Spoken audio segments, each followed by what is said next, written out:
I always loved science. When I was a kid, I would make model rockets. I would take them out to a field and do the countdown and launch them, and I think they're all still in trees around my parents' house. By the way, I'm 49, and there's a model rocket that's on its way to being finished in my home. So it's not like I've given up on any of that stuff. There it is. My head has always been in spaceships, astronomy, chemistry, physics, biology. Now finally, I have the privilege of kind of indulging an adventure in a way that I just never thought would actually happen. We have way too many problems on Earth, and that is exactly why we need to go to space. We need to start to find new ways to solve those problems. I think it's by creating innovation fueled by science and engineering and math and the technology that brings it all together. Once you see the world from a far enough perspective and you think differently about borders and how we are like one human race and we live on this very fragile planet, I think this is all about solving the problems on Earth. Welcome back to Earth. Looking for a status check. Astronaut DeVries. Astronaut DeVries is the best he's ever been. I was saying to Leah as soon as I got off, I was like, I don't think I can describe that, but I'm gonna try. Having gone to space is just incredible. It really is a dream come true. But I feel like democratizing space and equity and access are really important. There are so many things that we'll learn by traveling to space, and we need to make sure that as many people as possible can participate in that, and as many people as possible will benefit from it. I will go on record in saying I am predicting that's going to happen with space, but we're all going to have to get there together.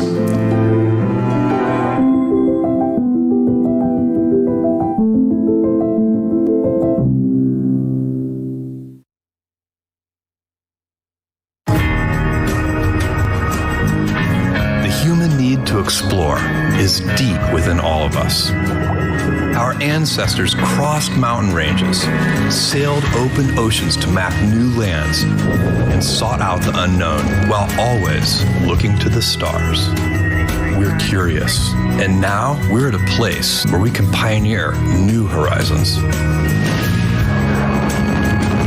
Because Earth, this blue planet, and all its beauty is just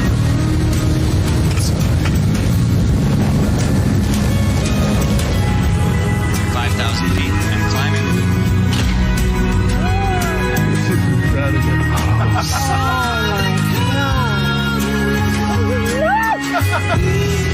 Now is the time to open the promise of space to all and lay the way for generations to come. When our descendants look to the stars, perhaps from a rocky moon or colonies floating in open space, they'll remember this time. When they reflect on where it started, they'll remember this place. And when they honor those first explorers who said, "Let's go," they'll remember these bold steps. We are of blue origin. And this is just the beginning.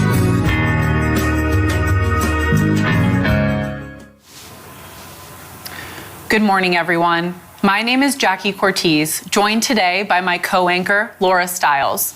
Before we get going, it's with an incredibly heavy heart that we say goodbye to second human flight astronaut, entrepreneur, humanitarian, and truly force for good in every possible way, Glenn DeVries, who tragically lost his life in a plane crash last month. As you saw in the video, one of the reasons why Glenn wanted to go to space was to use his journey as a way to improve life on Earth. He wanted to pay forward his experience and inspire the world, and it's in that spirit and in his honor that we dedicate today's launch to Glenn. Yeah, that's right, Jackie, and hello, everybody. Losing Glenn is such a tragedy. He really made a significant impact on all of us here at Team Blue, and we're never going to forget his vibrant energy, his passion for space, and his legacy is certainly going to live on. On today's flight, we draw a straight line back to another astronaut with an incredible legacy, the original American astronaut, the person who arguably got all of this started, Alan Shepard. His daughter, Laura Shepard Churchley, will step aboard the rocket named after her father and go to space today. Talk about a very incredible family lineage there. Laura will share the capsule with 4 customers today, Dylan Taylor, Evan Dick, and the first parent-child pair to fly to space together, Lane Bess and Cameron Bess. Good-looking crew on the screen there. Yes, rounding out today's crew is Good Morning America and Fox Sports co-anchor Michael Strahan. It is a full capsule, it is a full day, so let's get started. So as you might have heard, our launch moved a couple of days. We had some high winds, so out of an abundance of caution, we went ahead and pushed for 2 days, but here we are. Yes, and safety is, of course, our main priority for every New Shepard mission. And we are happy to report that the weather today is looking great for launch. So here we go. Earlier this morning, our astronauts arrived at the Astronaut Training Center down here in West Texas.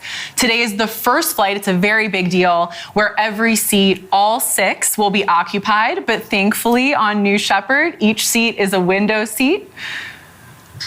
That's right, and there they are pulling up this morning.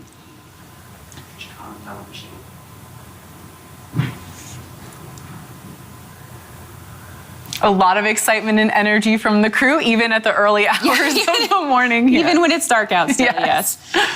So every flight for New Shepard is a step toward our mission of building a road to space. These 6 people will become number 602, 603, 4, 5, 6, and 7 to fly above the Kármán line, the internationally recognized boundary of space. That's right. And just considering that for a moment, of the over 107 billion people that have walked on Earth, just over 600 have ever been to space. And at Blue Origin, we certainly aim to grow that number quickly. Exactly. So already in 2021, we've flown 8 people to space on the same New Shepard rocket that we have sitting out there on the launch pad right now. And after today, that'll be 14. So Jackie, next year, we expect to fly many more. Here at Blue, we see every mission as an opportunity to inspire the next generation. And with Laura Shepard Churchley on board today, whose father inspired an entire generation to look out at the stars, we feel a responsibility to ensure we continue to make progress toward our long-term vision. Right, and we're starting to see a common thread amongst everyone. We've had the absolute privilege of flying to space, and the common refrain among them is just how truly moving it is to see the Earth from that vantage point of space. It's a reminder that just a thin line of atmosphere stands between us and the vastness of space.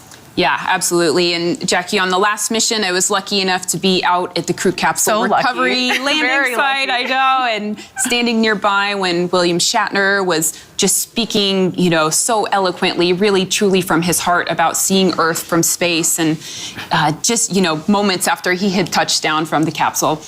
It was remarkable. It was a moving moment, and it was certainly one that I will never forget. When you're up there, you see this beautiful, vulnerable, blue planet. Remember, it's just our origin. And you guys are here at the beginning.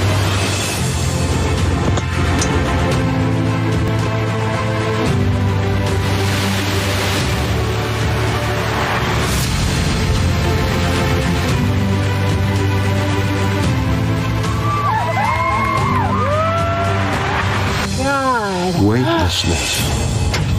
Oh, Jesus.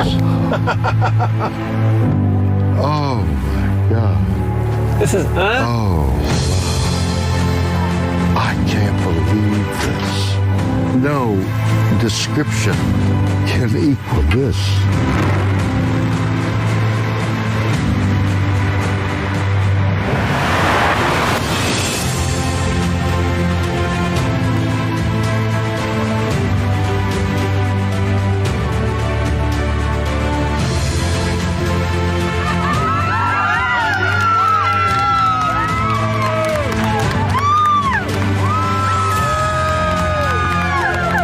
Everybody in the world needs to see. There is Mother and Earth and comfort, but what you see is black. What you have given me is the most profound experience I can imagine.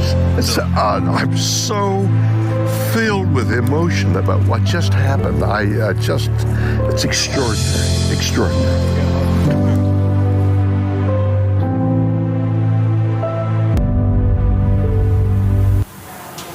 It's just such a perfect and such a poetic expression of the moment we all hope to experience one day, seeing Earth from space.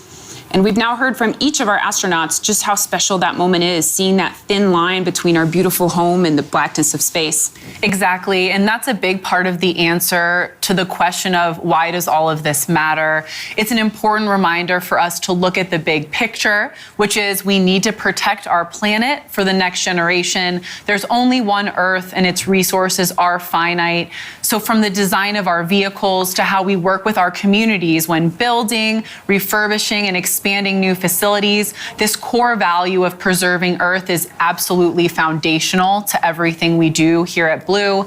What we're doing today affects the next generation and the next generation beyond. And recently, we actually heard from some pretty smart kids to get their thoughts on the Earth and its future.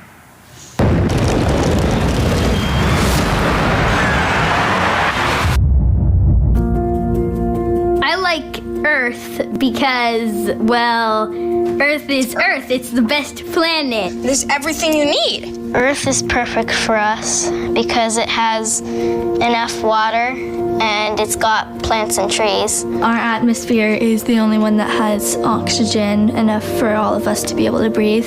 Humans, animals, grass. It's just very peaceful. Yeah, the air. We don't have to wear a spacesuit. You could try riding a bike in space, but you'd probably fail. We need to save this planet because as far as we know, it's the only one we've got. Space might just be our future. Earth is running out of energy, but space has limitless resources. We can use all those without impacting the environment here on Earth. The sun is in space. What if we're just closer to that? There's all this space in space to put solar panels. We could harvest a lot of energy from the sun where there's more light coming. I'm guessing like 10 million to power the whole entire world. One day we'll put factories in space. Cars, phones, paper, toilet paper, toilets, clothes, shoes, beds. They all came from factories. We can move everything that pollutes Earth into space. It would still be possible to live on Earth, but we'd get most of our supplies from outer space. The New Shepard rocket is reusable. Launch, land, repeat. Launch, land, repeat. It lands back on the ground and it doesn't get dumped into the ocean. The only thing you need to every flight is the fuel. Liquid oxygen. Liquid oxygen and like liquid hydrogen. Those elements are basically water. Mix them together, they're water. Rockets that use clean fuel, such as water, are way better for Earth. By going to space, we can help preserve the natural world by just, letting it take a break from humans. Maybe instead of there being a junkyard, maybe there would be a playground. Earth can have zoos and gardens and basically is a huge national park. We should definitely keep Yellowstone National Park on Earth. You can't move geysers into space. Anything can happen in space. Pluto. When my generation grows up, we're gonna use space to protect Earth. I'm very excited about the future.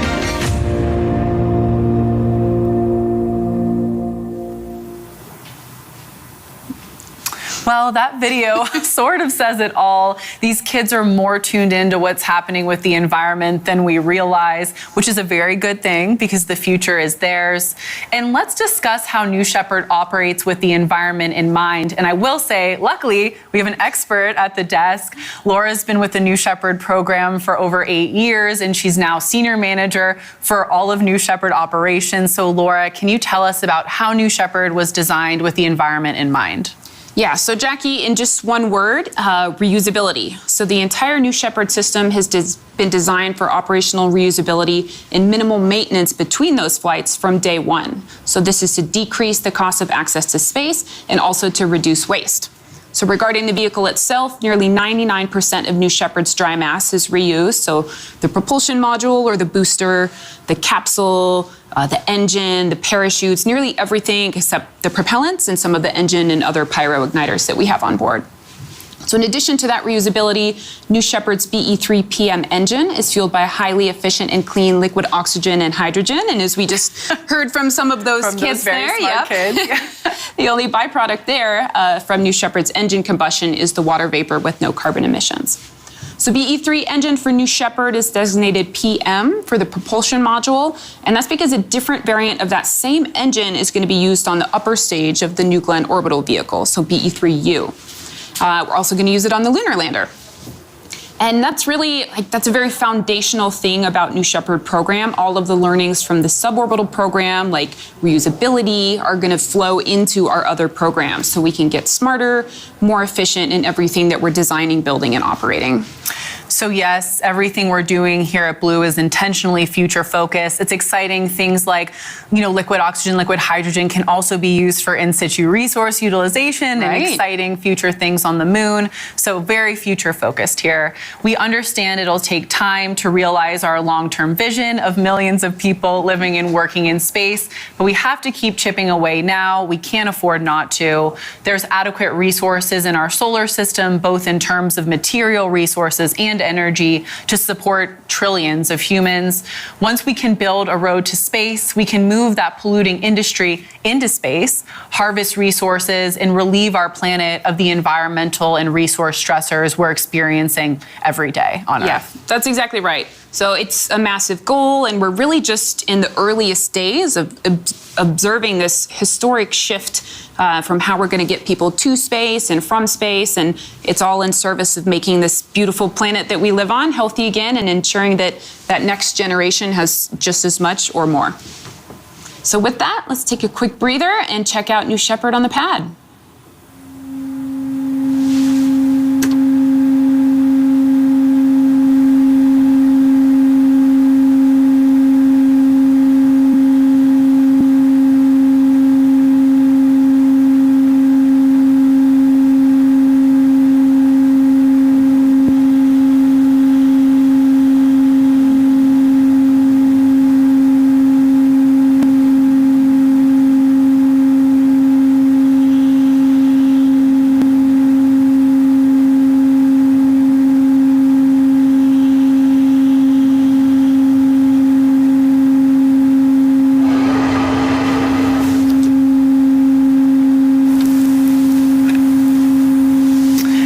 For joining us for our third human flight, featuring a full capsule today of 6 soon-to-be astronauts. And while we have a minute, let's get into what's been happening with Club for the Future, Blue Origin's nonprofit foundation. Yeah, there's been so much incredible momentum since each of our 19 partner organizations received the $1 million grant from the Club for the Future, and that's all thanks to the $28 million donation for the sale of that first seat on New Shepard. So in aggregate, these organizations are collectively impacting tens of millions of students each year, and not just sparking their imagination, but materially impacting their education and ultimately driving their passion for space. So this is being accomplished in a couple different ways. There's immersive curriculum, access to experts, and even opportunities to fly their own payloads. Right, and so much more. It amazes me everything Club has been accomplishing in such a short time. And today we'd like to highlight one of these partner organizations, the Astronaut Scholarship Foundation.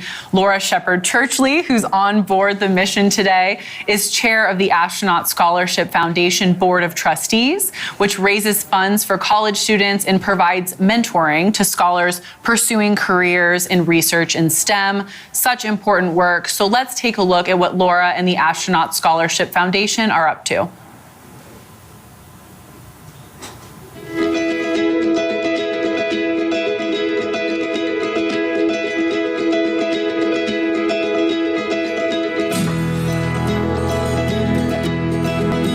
I'm Caroline Schumacher, president of the Astronaut Scholarship Foundation.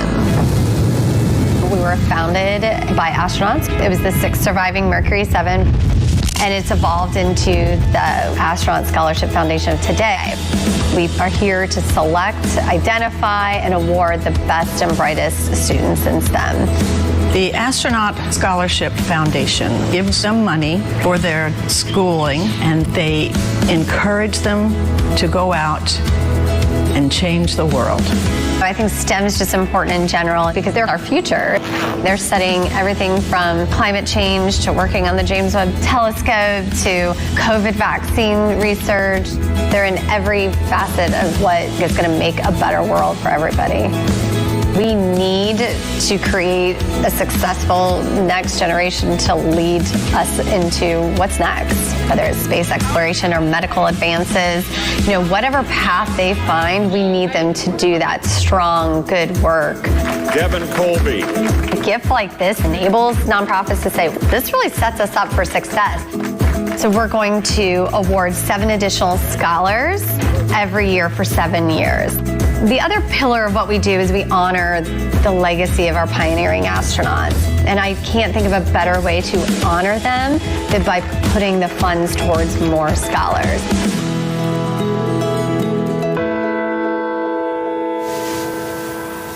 So great to hear about what Laura and the team are doing at the Astronaut Scholarship Foundation. And I have to say, I do love that the foundation was founded by some of the original astronauts. Really special legacy there. That's right, yes. So today's astronauts have made their own contribution to the club by creating their own postcards that are going to fly with them to space.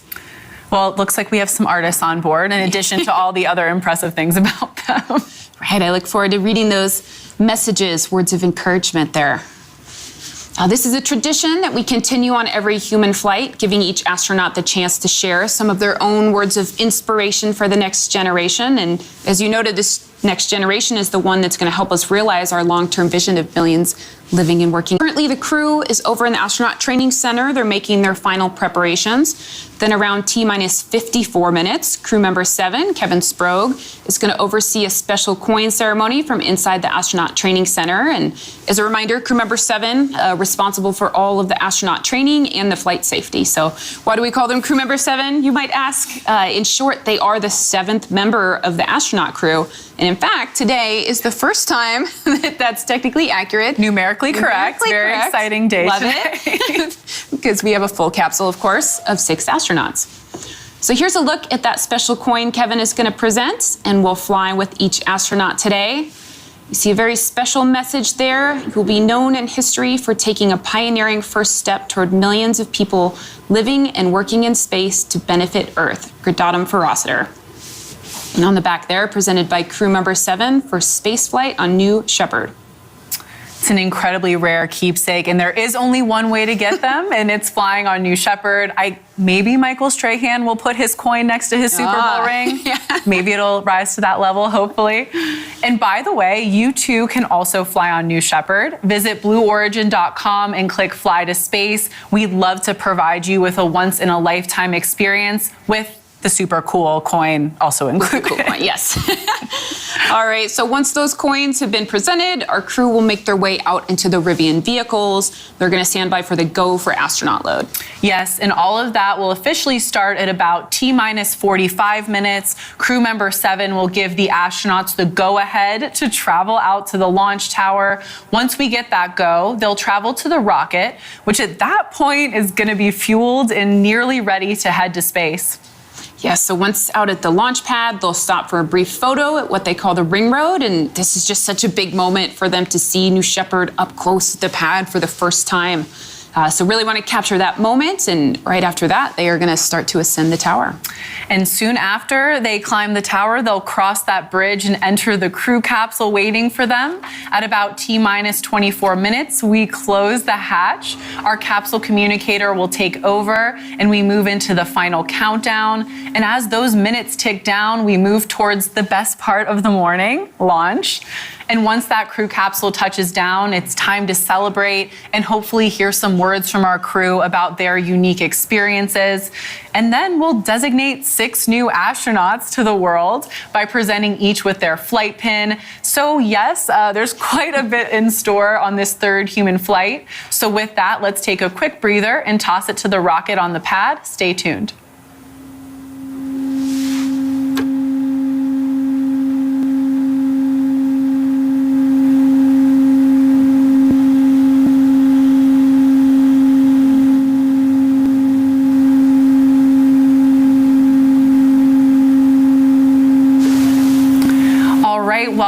back. If you're just joining us, we're just about an hour away from launching our third human crew to space and back.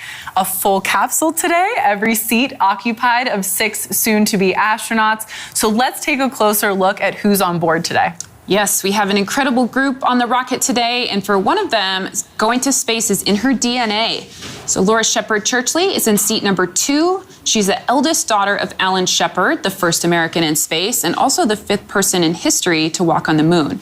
So she'll be following in these very iconic footsteps on board the vehicle bearing his name.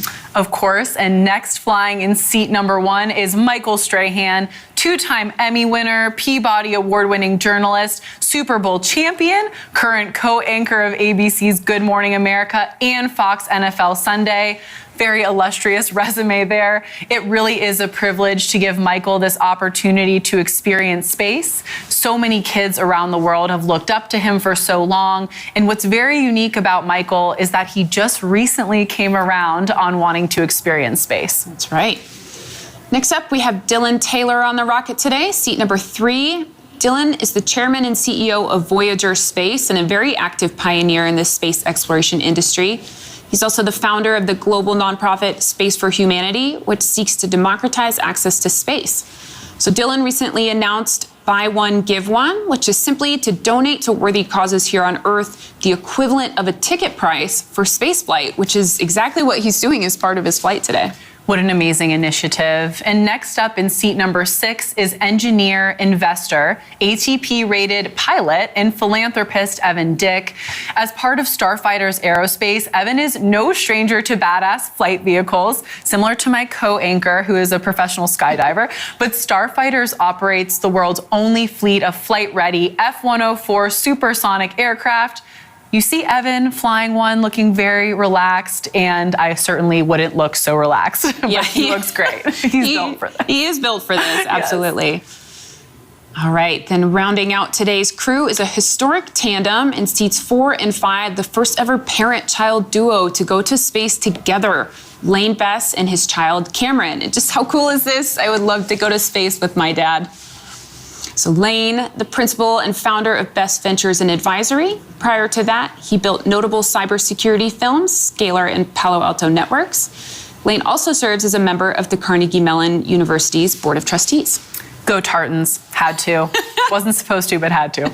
Next up, Cameron Bess is a multi-platform content creator with a passion for creating and expressing themselves in ways that can brighten a person's day. They've dreamed of experiencing zero-G since launching model rockets as a child with their dad, and that dream incredibly is coming true for both of them in about an hour. So there they are, today's crew, a crew that has very fittingly named itself the Original 6. We're very excited for each of them, and we're also really excited to hear their stories once that capsule touches down. In meantime, let's talk a little bit more about Laura Shepard Churchley. Yeah, so Laura has spent her life extending her father's legacy in her role as the chair of the Astronaut Scholarship Foundation Board of Trustees, where she raises funds for college students and provides mentoring to scholars pursuing careers and research in STEM. So the foundation was created back in 1984 by the original Mercury 7, which of course included her father, Alan. So here's some perspective from the woman herself, Laura Shepard Churchley. I've always loved space. Daddy used to take us out at night to look at the stars. We'd lay down in the cool grass and look up. I'm Laura Shepard Churchley. I'm the daughter of astronaut Alan Shepard. One day, he said, Laura, come out with me to the end of the driveway. I want you to help me find something in the sky. And sure enough, we saw it. I saw it first. It was Russian.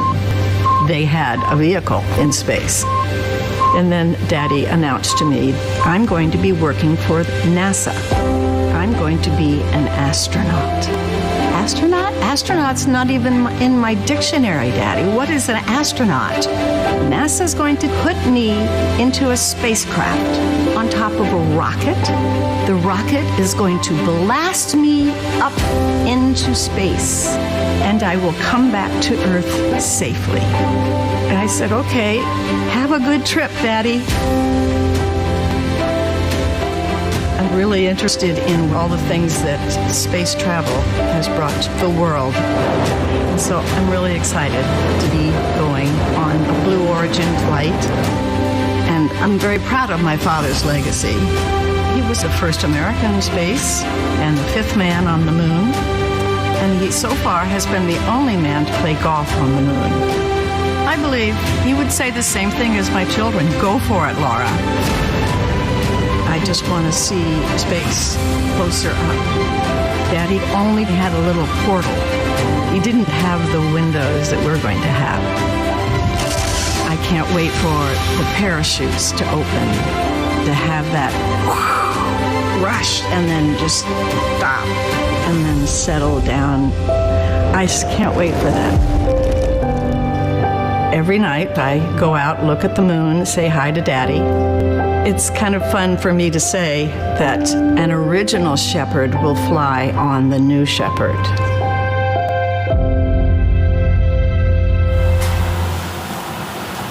I just love that an original Shepard will fly on New Shepard. That's great.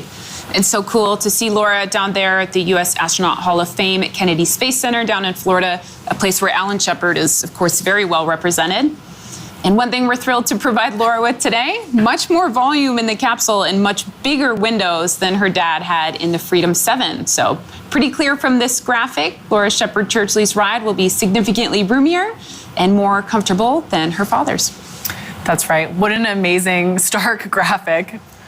With that, let's take a quick breather and check out New Shepard on the pad, readying for today's third human flight.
Welcome back. It does look like we've entered a brief hold here, but at this moment, our astronauts are with crew member 7, receiving those special coins we talked about earlier, which is very exciting for them. That's right. So we are standing by for the go for astronaut load, and we will just stand by until we hear that. All right.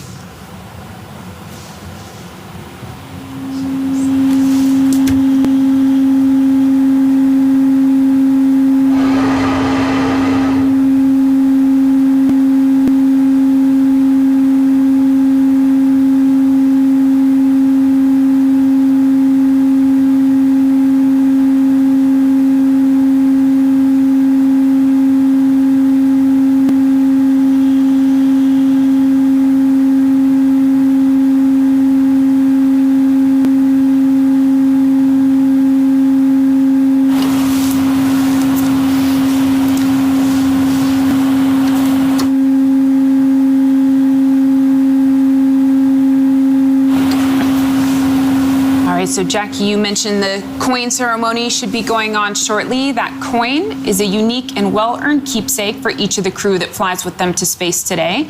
So each astronaut is also allowed to bring a few personal things on board. So last flight, William Shatner took a teddy bear with him, and he's going to one day present it to his grandson. So sweet. So sweet, yes. On today's flight, Dylan's friend designed a mission patch to fly with Dylan today. Very unique design there. Astronaut Cameron is taking a pansexual pride flag to space. Yeah, what a special way, very unique way to highlight the LGBTQ+ community.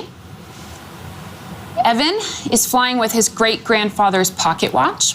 Wow, that's a very iconic family heirloom there. Lane is taking he and his wife Letty's wedding rings. And I just love that picture of Lane. I'm sure Letty is watching, So loving sweet. it. Yes, and Laura has Alan Shepard's Naval Academy ring. Now, this ring has flown to space twice already, on Freedom 7 and then also on Apollo 14. So yes, that ring has been to the moon. I think it's safe to say that's the most well-traveled ring in the history of rings. And here we have, of course, Michael Strahan. He's taken his very recently retired New York Giants jersey, number 92, with him to space today. It's really pretty great to see that the crew is able to make this big experience a little bit more intimate, a little bit more personal. So we are still in a brief hold here. So let's pause and toss it to the rocket.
Welcome back. We are still in a brief hold here while our control room makes sure all systems and weather are aligned for today's mission. We just anticipate this will take a couple of minutes. Stand by for more.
welcome back. Thank you all for joining us for today's third human flight. As you can see, the hold has just lifted. The countdown is back on. Laura, can you tell us about what's happening in mission control at this point when we're preparing for the mission? Yeah, absolutely. So right now we're waiting for the go for astronaut load, and that go will happen right after a go poll. So go polls are very critical moments in the launch countdown when the flight director will poll the whole team for their readiness to proceed past one of these major gates. So during the day today, we've already had a go for rollout. We had a go poll before we did propellant load. We're now waiting for the go for astronaut load, one more for escape enabled, and then finally the best one, the go for terminal count and launch. So in this moment, we should be doing some bit checks on some of the capsule subsystems. So engineers in the back room are looking at their data. They're going to pass up their readiness to the lead of the engineering back room, who is the voice of all of these subsystems. So in the front room, we call it, here we see it there, the flight controllers for their two vehicles, the capsule, then the booster, and also the ground system, the INCO with the comm systems, safety range. A few others are going to confirm that they too are ready to proceed. And then the flight director will announce we are go. And at that moment, we get that much closer to launch. Thank you for that behind the scenes walkthrough. That was awesome. I haven't gotten to sit in mission control, but I feel like I am right now. So with that, let's take a quick breather and check out New Shepard on the pad, readying for today's flight.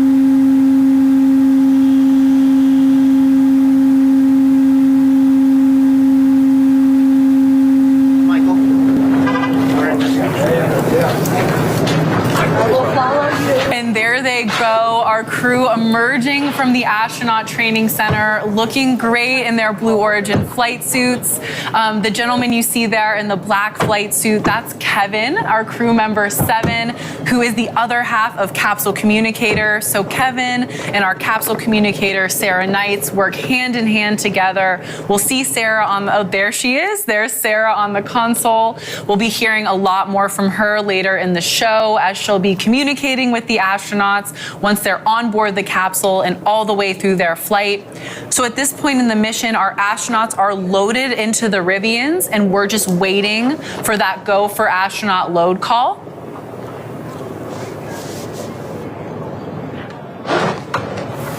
Getting good thumbs up from the crew, looking excited and ready for today's mission. Jackie, it's so exciting to see 6 people. This really is a big moment for the New Shepard program. Absolutely. As you likely recall, our first and second human flights each had 4 passengers. Today is our first with 6. Very exciting. Oh my goodness. Try and miss for people.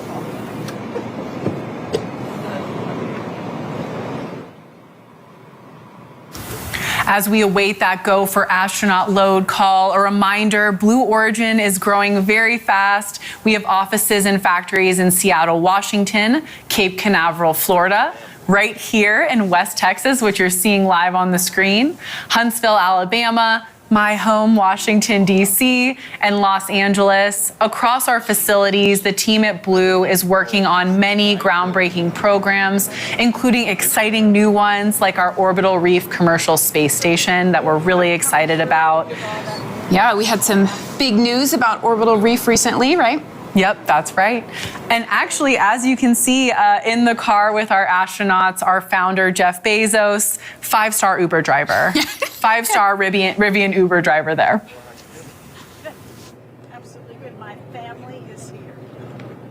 Now,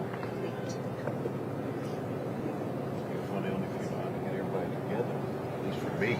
oh, well, all of our children live in Colorado, so we're very lucky. We're all over the place. East, West Coast, down south. It's hard. Again, while we're waiting for that go for astronaut load, which will signal the start of the Rivians onto the road to space, in case you missed it, just the other day, NASA did select Orbital Reef, our commercial space station, for phase 1 of its commercial low Earth orbit destinations program. We're absolutely thrilled to be working alongside NASA and our partner, Sierra Space, to mature this really critical capability.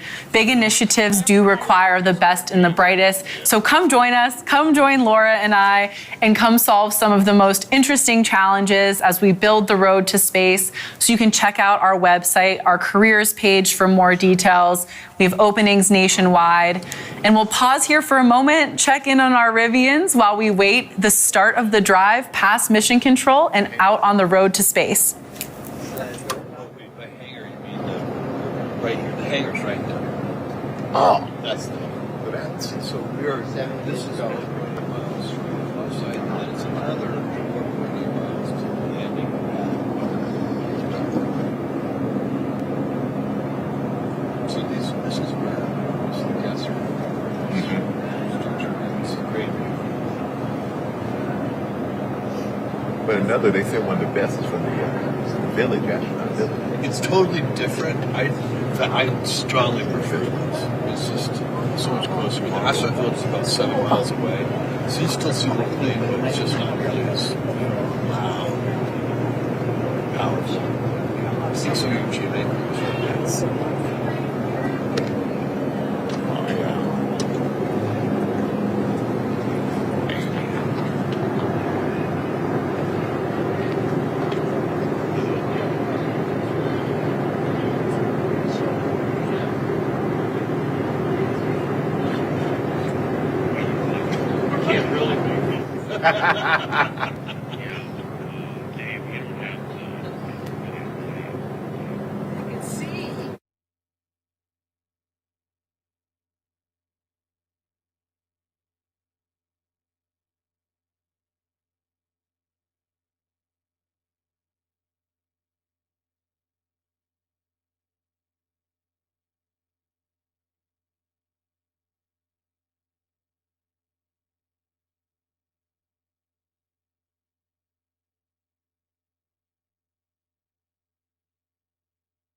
Welcome back. If you're just joining us for today's third human flight, our crew of 6 are seated in their Rivians with their driver, our founder, Jeff Bezos. They're just awaiting that go for astronaut load call, and that will allow them to start their way out on the road to space. A lot of excitement coming up for this crew, seeing a lot of smiles through the windows, which is a very good sign for today's flight. Yeah, absolutely. Definitely a lot coming up in the next 45 minutes, pretty jam-packed between what mission control is doing, what the astronauts are doing, what the tower crew is going to be doing. Definitely feeling the excitement in this moment. Absolutely. Let's check back in on the Rivians as we wait for them to start heading out to the road.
And there they go. Laura Shepard Churchley, Michael Strahan, Dylan Taylor, Evan Dick, and the first ever parent-child duo to fly to space together, Lane and Cameron Bess.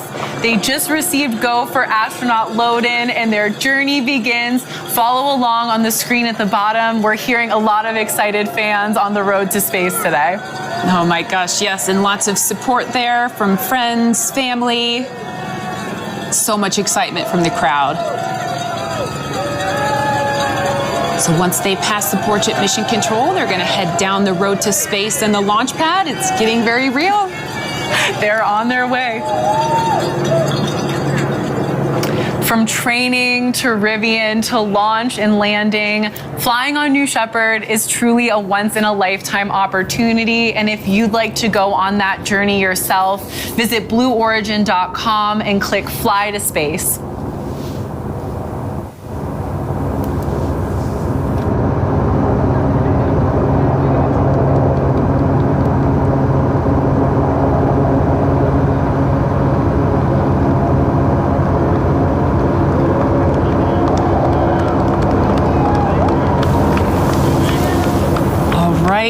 We're going to be coming up on Mission Control shortly. We see a lot of the support crew standing by there, giving their cheers and waves.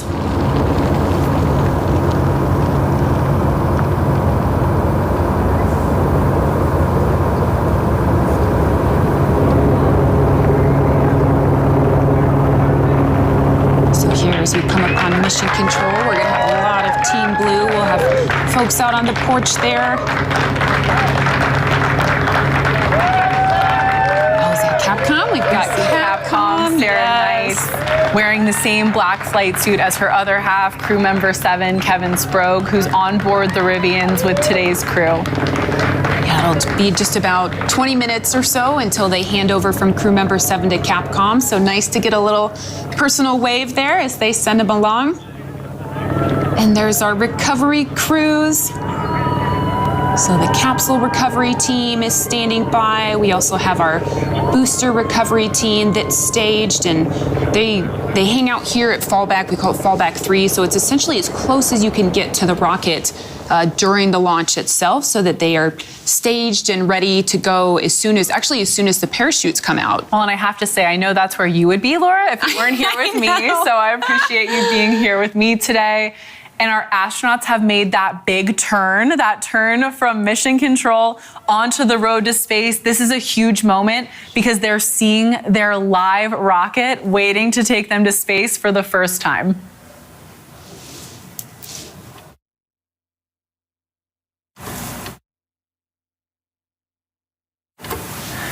Behind the Rivians right there, you do see our barn where our New Shepard booster, our other New Shepard booster, we have one on the launch pad and one in the barn today.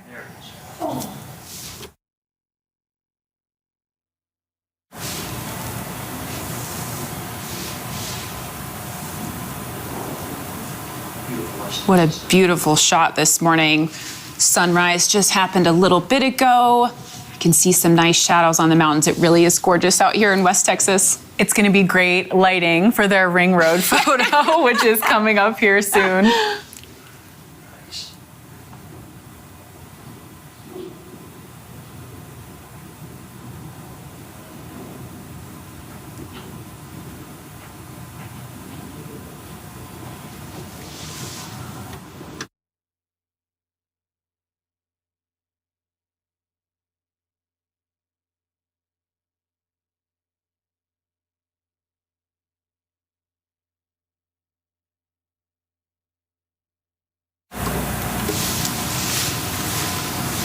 All right, we've reached the perimeter of the launch pad, the ring road. So they are going to head to the north side of the pad here and stage for that photo. Like Jackie mentioned, this is the first time they're seeing this booster up close and hearing it. Right, it's not just about this view, it's about the sounds as well. So as soon as they get out of their Rivians and they're standing there, they're going to start to hear various things. They might hear a little bit of venting from the propellant tanks, some valves clicking, the helium purges. The navigation system has a beautiful little hum. This rocket is very much alive right now. Coming from someone who's experienced it firsthand, that's great. Here our crew is getting out of those Rivians. They're about to get staged for the ring road photo with their rocket. Because if you didn't take a photo with your rocket, you didn't go to space. You didn't go to space. And they're in very good hands with our amazing photographer, Felix. And like Laura said earlier, it's so amazing to see a full crew of 6 today, the original 6, accompanied by, of course, their crew member 7.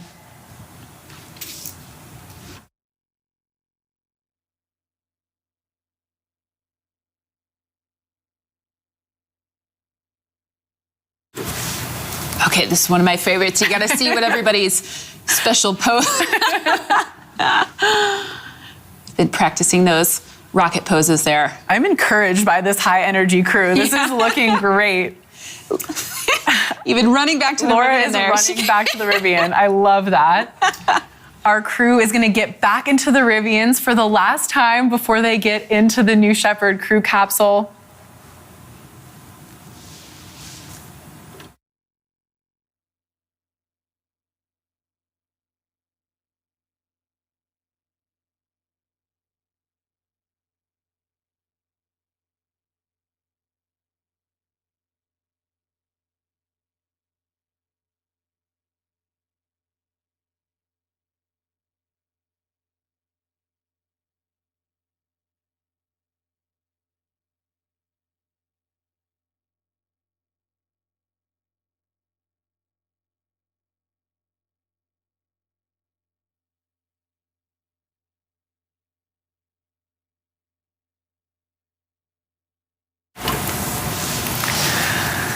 Our crew is coming up here on the launch tower. Next up, as you guys can anticipate, the crew is gonna get out of those Rivians, and crew member 7, Kevin Sprague, is gonna help walk our crew up that launch tower.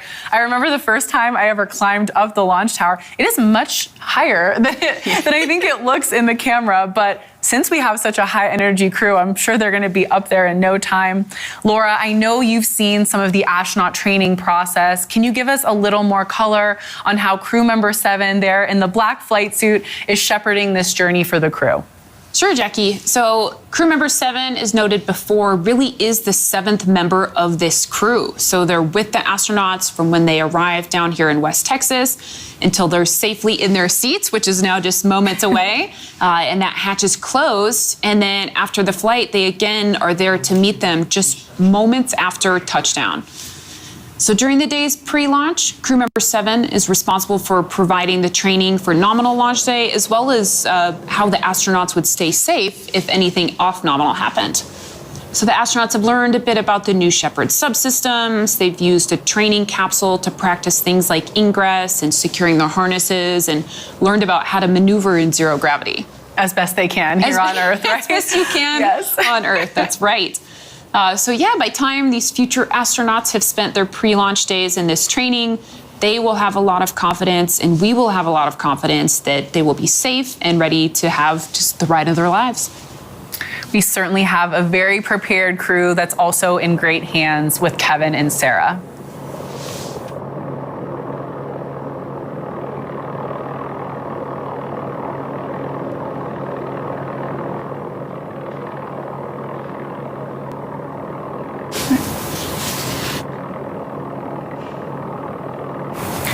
If you're looking at the top of the launch tower right now, that's the next stop on our crew's path to the capsule. That's the safety shelter on top of the ascent tower here. And Felix getting some great shots of them as they head into the shelter. The crew is gonna stand by in the shelter and await that ingress across the bridge, then the gantry into the crew capsule. Our crew is looking great right now. They're looking very ready to fly. That might be record time. Getting out of the Oh my launch gosh, tower. look. Several thumbs up. Definitely some excitement here.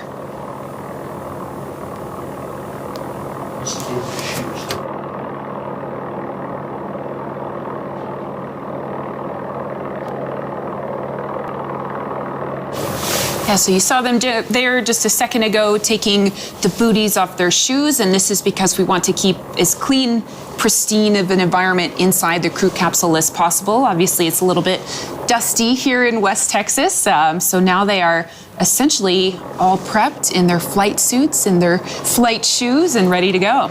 With their special guest, of course, our founder, Jeff Bezos, in the security safety shelter with them. Very excited. You know, last time he was up there, we were worried he was going to try and go with the Right. second human flight crew, but all 6 seats are full today, so that's not going to be an option.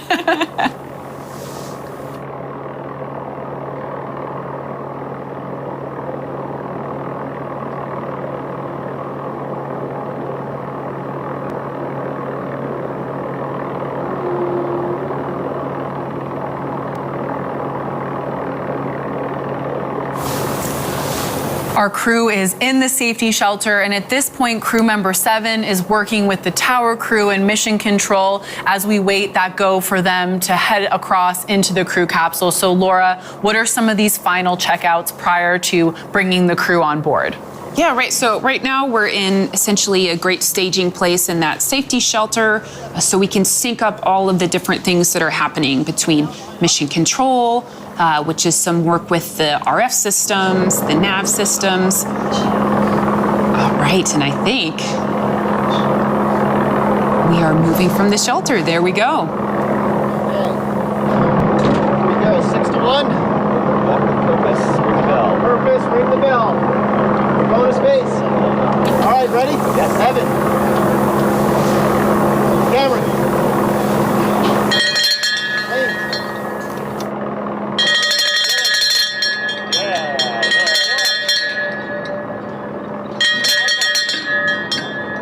And Jeff.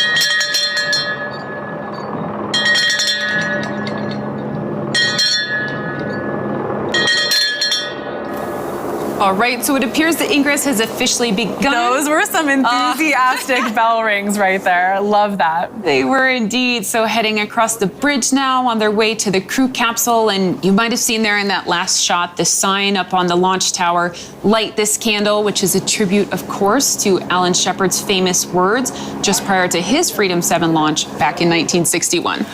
I love how special that is for Laura Shepard Churchley to see those iconic words.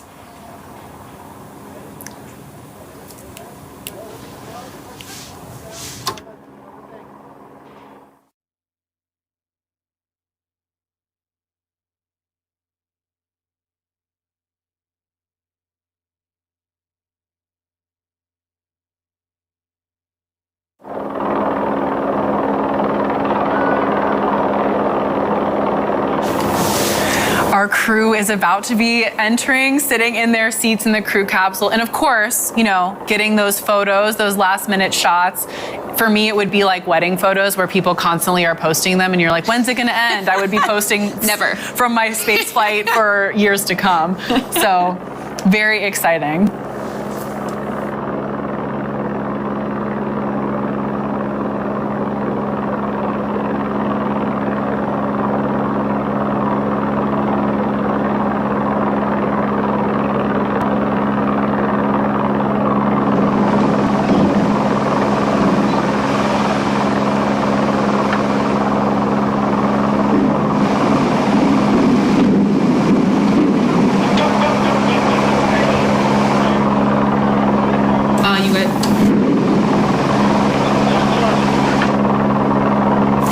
As you can see, our crew is entering that capsule in descending order. Evan Dick in seat number 6, Cameron Bess in seat number 5, Lane Bess in seat number 4, Dylan Taylor in seat number 3, Laura Shepard Churchley in seat number 2, and Michael Strahan in seat number 1. And in fact, while they're getting situated in the crew capsule, let's take a closer look at today's third human flight crew, fittingly dubbed again the Original 6. The moment that I decided that I would be willing to go was here. You can see Jeff Bezos realize the dream he's had since a child. Watching Jeff and Mark Bezos completely changed my mind. It was amazing. And I had never experienced anything like that. My father was the first American in space, Alan Shepard, and I kind of feel a little bit like I'm following in my father's footsteps. I was attracted to it from a very, very young age. A lifelong dream to actually go to space. I'm a big believer in the power of space to transform. I've wanted to spend my entire career in aerospace, and I didn't get the opportunity to do that. So now I'm just late in my life getting the opportunity to be a part of it. When it became real, I went to the family. I said, who wants to go? And the only person, first father and child, as much as the opportunity to experience it together.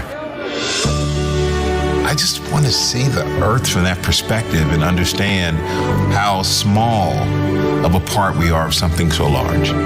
I'm doing this because I think the pioneering nature of this is important. We need people who are going to actually demonstrate the way forward, because I think it's a necessary step in the next evolution for humanity.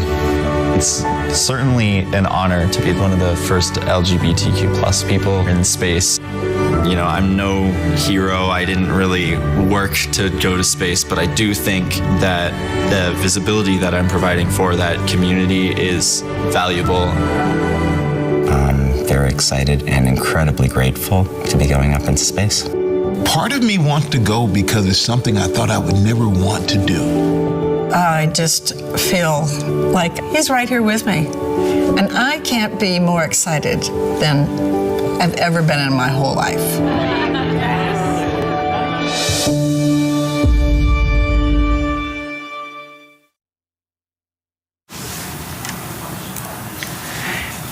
Wow, I mean, that video gave me goosebumps. It's such clearly, I mean, evident from the video, it's such a unique shared experience for the crew. The bonds they form down here in West Texas will last a lifetime.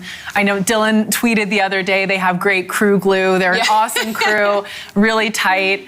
And at this point, they're in each of their seats, and Kevin, our crew member 7, is helping them into the capsule. He's getting them situated into their seats. We can see all the smiling astronauts through these big windows. Laura, what exactly is Kevin doing right now? What are these final touches before hatch closure? Yeah, so right now they're going through a very critical set of steps. So for the astronauts, crew member 7 is helping them perform a final seat verification. They're ensuring the harnesses are fitted and secured, all while the astronauts pretty soon will start their comm checks with Capcom back in mission control. And over in mission control, they're doing a few other things. They're doing bits on the ECLA system, so environmental control and life support system. So busy in mission control, as well as down at out there also at the tower. We have our tower crew, a few more members of the launch crew that are performing the final vehicle closeouts. So when 7 and the tower crew and mission control are all ready, they will move into closure of the hatch, as well as checking the integrity of the seal on that hatch. A lot going on right now in these final moments before hatch closure. Getting some great shots here from the camera crew. Just saw Laura Shepard Churchley looking very comfortable, very excited in her seat.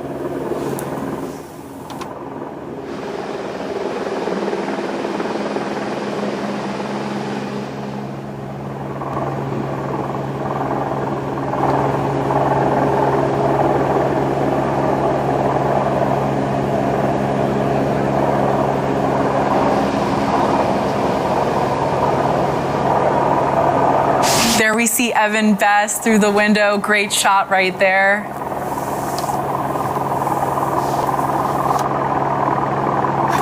Cameron Bess and Evan Dick, there we see them. And another important thing we're able to see through the windows right now here is that escape motor right in the center of the RSS First Step capsule. Laura, can you tell us a little bit more about that escape motor? Yeah, so like you said, the escape motor, you can see it in the center there. It's a solid rocket motor, and that would be used in the case of an emergency. It's a pusher system, so essentially the capsule can push away from the booster if something were to happen with the booster. And one of the really important things about our escape system is we call it a full envelope escape. So essentially, in just a few moments here, in about 10 minutes, the capsule will go escape enabled, and it will have that capability all the way from on the pad up until the moment of separation.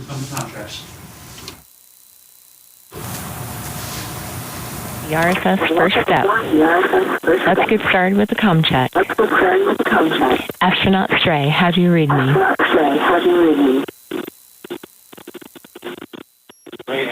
Stray is good. Loud and clear. Copy. Astronaut Weezer. Weezer, knowledge. I can't understand it. Weezer is here. Copy. Astronaut Taylor, how do you read me?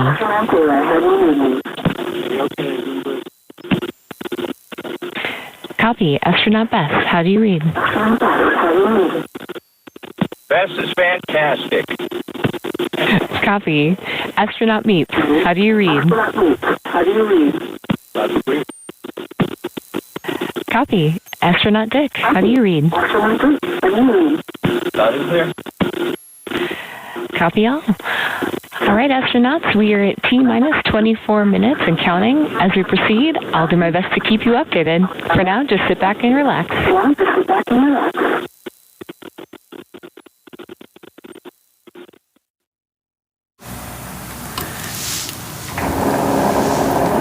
Thank you for joining us for our third human flight. You just heard a great comms check with our capsule communicator, Sarah Knight, and our full crew of 6 astronauts, Laura Shepard Churchley, Dylan Taylor, Evan Dick, Lane Bess, Cameron Bess, and the one and only Michael Strahan.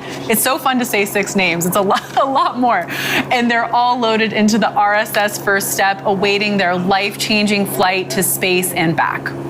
Yeah, and just one thing you mentioned there, Jackie, RSS. So RSS First Step, our vehicle, that RSS means reusable spaceship.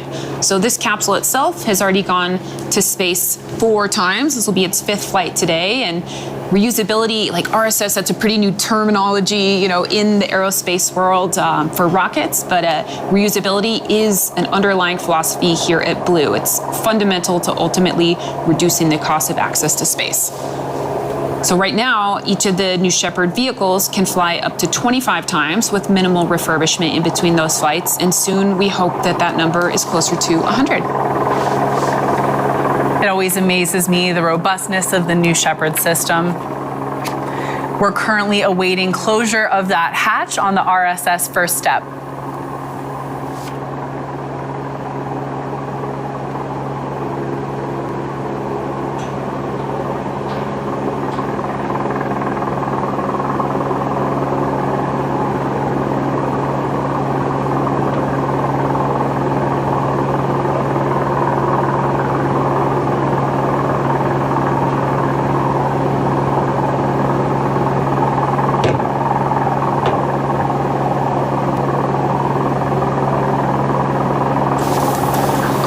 And there is our founder. It's official. Their hatch is closed. So let's toss it over to Capcom.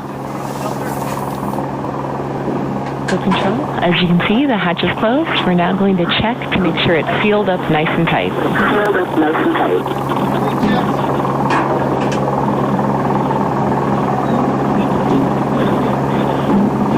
bet you a couple of watches are probably right now.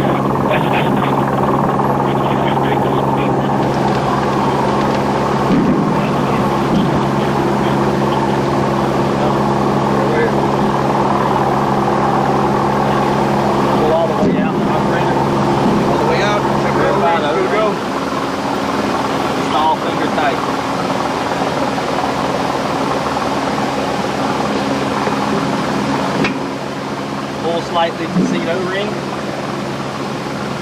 Push in plunger. Rotate clockwise.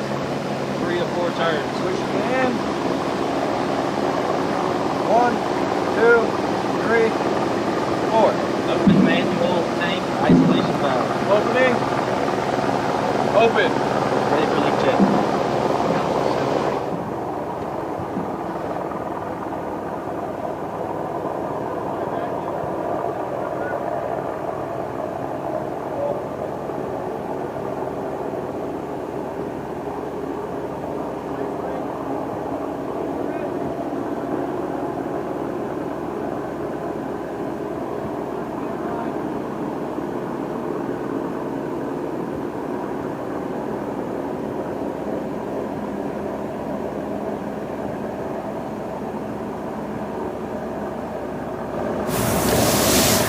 Welcome back. We're just under T-minus 20 minutes until launch.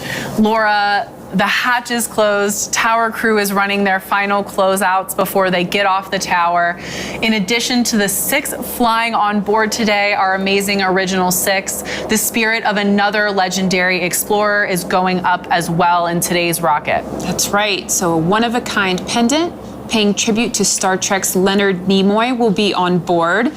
So this represents a message that he strongly believed in for each of us to live a long and healthy life with a vision of peace, tolerance, and unity. So a special thank you to his daughter, Julie Nimoy, for the pendant and for sharing his inspiring words. Such a special Star Trek story here. Right, we had Captain Kirk, and now we have Mr. Spock. I just love it. That's right, and I actually also love Leonard Nimoy and maybe a lesser-known science fiction show, Fringe, Dr. William Bell, so any Fringe fans out there, we love Leonard Nimoy. All right, let's take a quick breather, and when we come back, we are going to have a very special message for our crew from Capcom Sarah Knights.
Welcome back. If you're just joining us for third human flight, our original 6, our 6 astronauts are on board. The hatch is closed, and we're just awaiting that special message from our Capcom Sarah Knights, our capsule communicator. So stand by.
right, so we entered a brief hold here. We have the tower crew and crew member 7 that are just closing out the last of their procedures. So tower crew, they've done a number of important things here in the last moment up on the vehicle itself. So they've installed the last of the thermal control system. They've pulled some of the RBFs, or removed before flight, from the ECLA system that we talked about. The hatch is closed, sealed. They're taking out the final pins for the escape system, and it will be pretty soon that they are done up there on the tower and will be heading to their fallback location.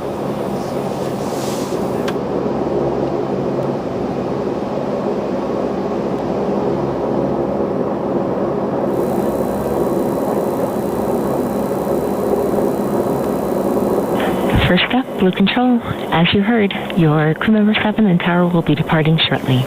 You'll see them cleaning up and eventually descending the stairs. While we're waiting, I have a note from you from our previous New Shepard crew. I'll begin with a message from William Shatner. Dear fellow half-astronauts, you're in great hands today, and only wonderful things will happen. You've survived the biggest test of all, 11 flights of stairs up the gantry at 4,000 feet altitude. I don't know about you, but I was exhausted for the rest of the trip. Good luck, but you don't need it. Fondly, Bill Shatner. This is from Chris Bosshausen. Dear New Shepard 19 crew, congratulations on joining the small but growing community of humans who have journeyed beyond the Kármán line, who've seen the deep of space and the brilliance of Earth from that unique vantage point. The flight will be over before you know it, but the impact will be with you for the rest of your life. Don't forget to take a moment and really look, and bring back one favorite thing to share with the rest of us, waiting breathlessly for you and your safe return. Safe travels, my friends. Astronaut Crispy. This is from Leah, Glenn DeVries' partner.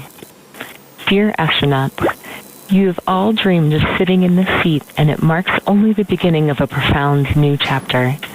This journey's impact stretches far beyond the timeline of this mission. When Glenn fulfilled his lifelong dream of traveling to space, he came back with a new appreciation for our planet. I hope when you arrive home, you too will take this experience and curiosity to help solve the problems here on Earth. Quote, through new innovation, new technology, and a new outlook on the unity of the planet, together we can build a future. Glenn. We love you to space and back. Safe travels, team. Leah. And finally, from Audrey Powers. In spite of my best efforts, I was unable to get any of you to trade places today. So, I'll be in the next best place, watching you with great excitement from just down the road with Blue Origin team who makes these flights possible. I wish everyone could experience what you're about to, and I'll simply say, in honor of my good friend Glenn DeVries, who lived every moment to the fullest, stay in this moment. Hold on to it after you land for as long as you can, and then share it. Share it far and wide. I wish you Godspeed, New Shepard 19, and it's my great honor to welcome you to the Blue Origin family. Astronaut Audrey Powers. I want to thank the snake bites and the anti-venom for their messages today. And for now, sit back and relax, Original 6, and I'll keep you updated as we move forward. What special and amazing messages. And actually, Chris and Leah, and of course, Audrey Powers, are all here with us in West Texas. So I think that makes this mission 10 times more special. Yeah, absolutely. Just so amazing to hear those words. And it's becoming a sort of tradition here at Blue, and really nice to see that community of Blue Origin astronauts starting to take shape and growing launch by launch. Yeah, the camaraderie across crews is really, it's been amazing. We're going to be out of this hold here very shortly, so with that, let's stand by.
Welcome back. If you're just joining us, our crew of 6 are on board New Shepard. The hatch is closed and we've cleared that hold. I've also just heard from Mission Control that New Shepard is officially escape enabled. If you're following along on the bottom of your screen, Laura, what is the significance of this moment? Yeah, this is a very important moment in Mission Control, and as a former capsule controller, certainly one of my favorite moments of the whole mission. So they have just done a go poll. The flight director would have polled all of the relevant positions that need to be ready for escape enabled. We've gone through the bits. Essentially, the capsule at this point is ready to fly. And we mentioned before, we have this capability, the escape capability, essentially from now until separation. So the whole time, if anything were to happen to the booster, the capsule can safely make its way into the landing zone. Very exciting. So many go polls. Again, that was the go poll for escape enabled. We're just currently awaiting that go, no go polling for launch. With that, let's toss it to the rocket while we stand by for mission control.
For joining everyone. We're just waiting for that go, no go poll, so let's listen in.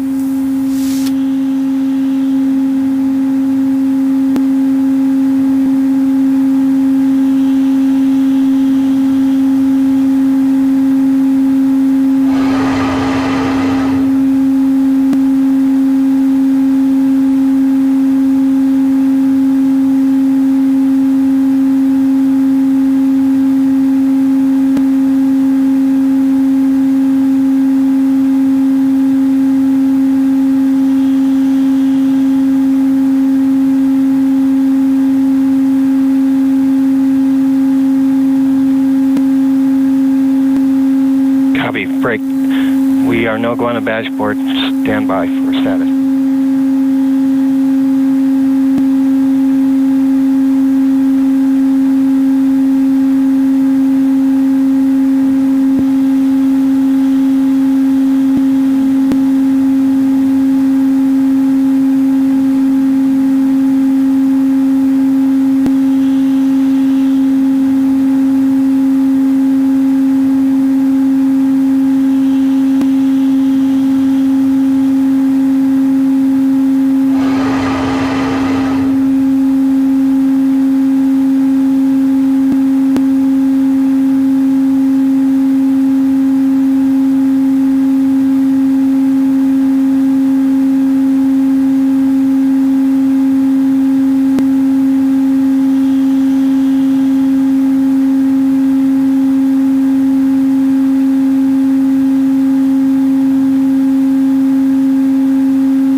for joining us for our third human flight. As a reminder, in case anyone forgot, we have a crew of 6 on board. Laura Shepard, Churchley, Dylan Taylor, Capsule. Evan Dick. Go. Booster. Go. Ground. Go. Safety. Capcom. Engineering. Go. This is the flight director. New Shepard is go for launch. Booster, commence the terminal count. Local flight. As you have just heard, we are go for launch for our third human flight. We are so excited for this crew. Let's just take a quick moment and take in the sights and sounds from Launch Site 1 down here in West Texas. We are just about T-minus 8 minutes and 30 seconds until liftoff.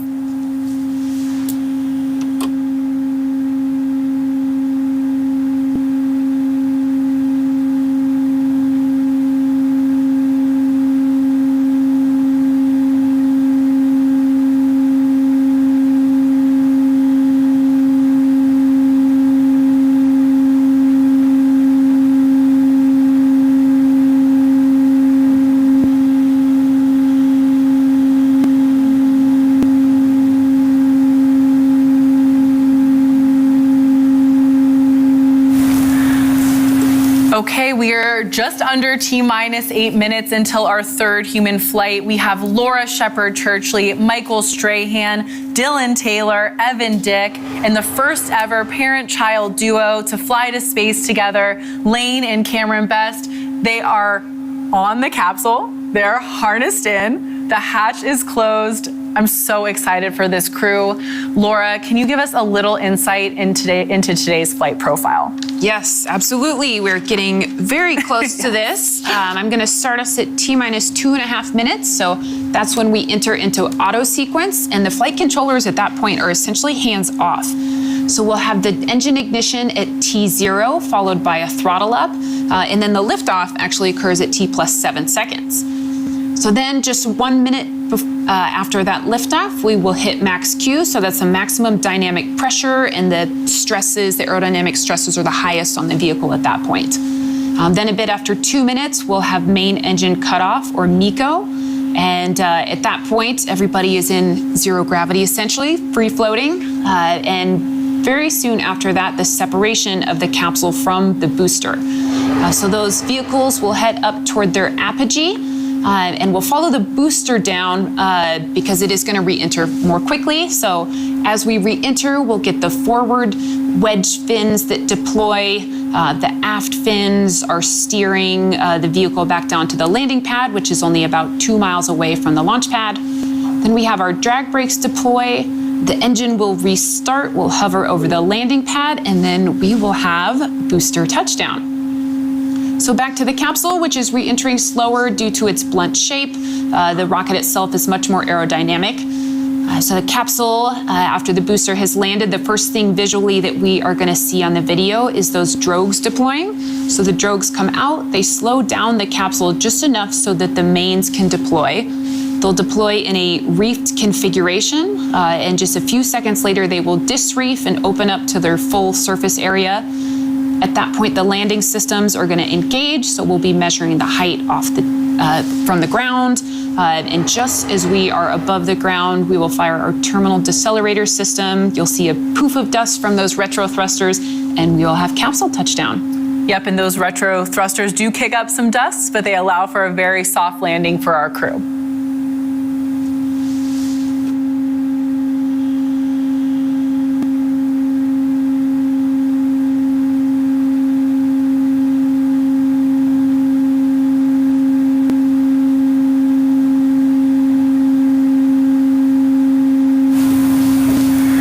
All right, we're just under T-minus 5 minutes until liftoff of third human flight.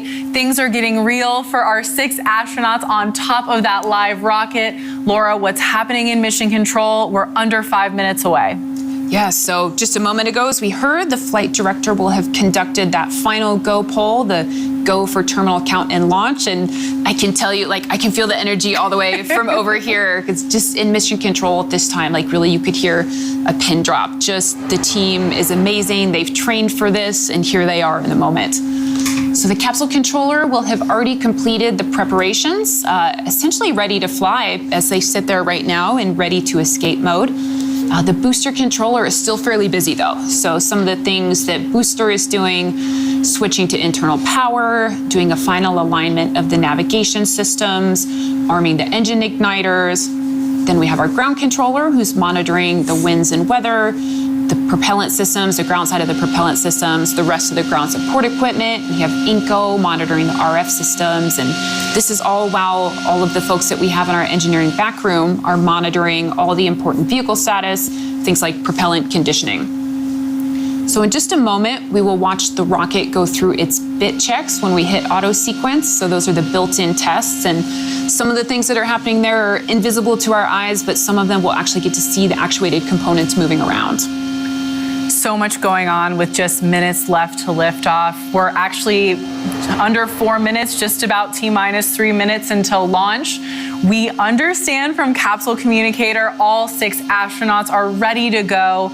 Let's watch and listen as New Shepard is about to go through those final checks that Laura just mentioned and rev up for 3rd human flight.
In our auto sequence, as you can see here, the bridge is retracting to its flight configuration. At this time, we're also going to be pressurizing the tanks. And of course, our crew is seeing, hearing, and feeling all of this on board the capsule.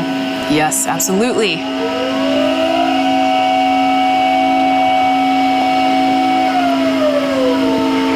There's Michael Strahan on the left, looking great. I think a smile. I see a smile, yeah. So we should have our bit checks that'll be coming up next. All right, there we go with the aft fins. So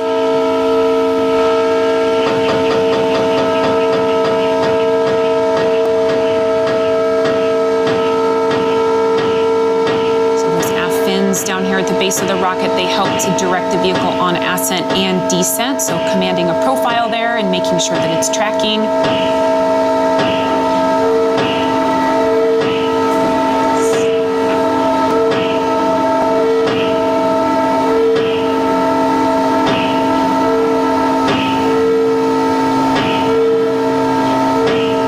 We can also see the engine nozzle here gimbaling. The engine will help to maneuver the rocket as well, especially right there before landing.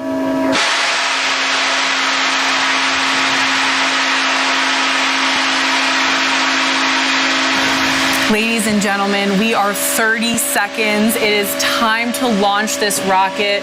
Godspeed, New Shepard. Godspeed, the original 6. Thank you so much for joining us. 16 seconds, guidance internal. T-minus 10, 9, 8, 7, 6, 5, 4, command engine start, 2, 1.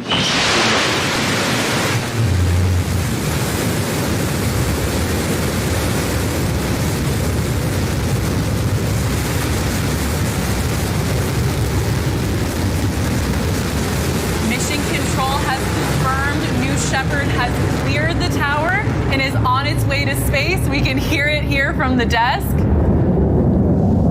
If you're following along with us, you can see on the lower left side of your screen that we're gaining speed as New Shepard lifts off towards space with a full capsule of 6 humans for the very first time. Noticing that altitude bar also on the bottom of screen, we are climbing fast.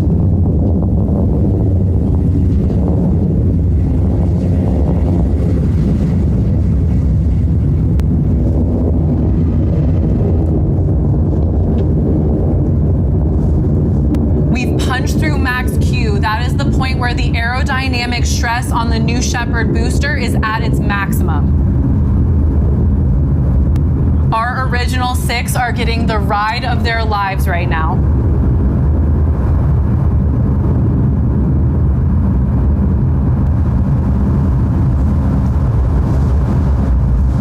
Look at that beautiful BE3 engine in action.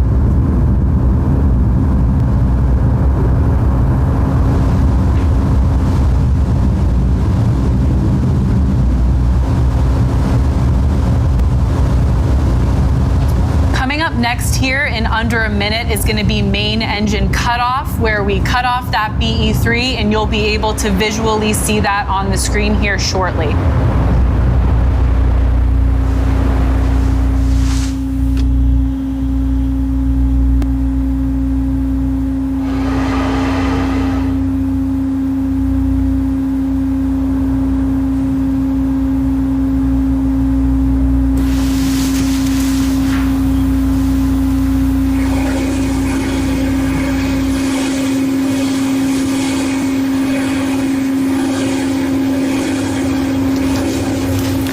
There we see it, main engine cutoff of the BE3.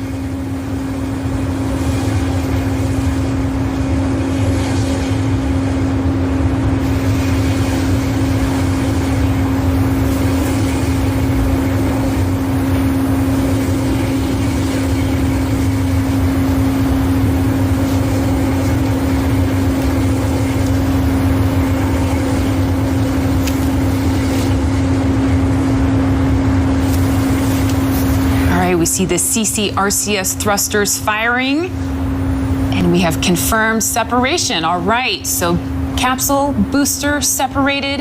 Capcom Serenites will momentarily cue the astronauts to unbuckle their harnesses and start floating around the capsule. They are in 0G. They've practiced for this, and now it's really happening.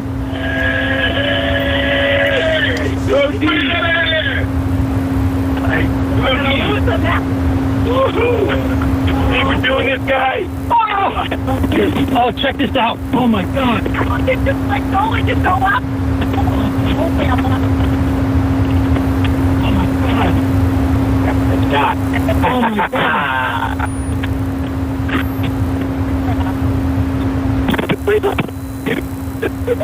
I got a ball here. Oh my God! I've never seen anything like this. I got my shot! Mission 19! All right.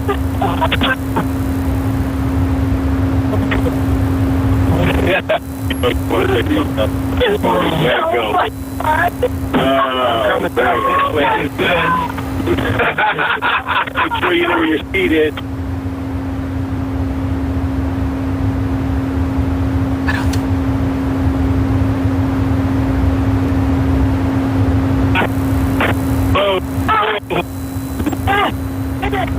Mission 19. The original set. The original set. Here's that camera. You got your seat.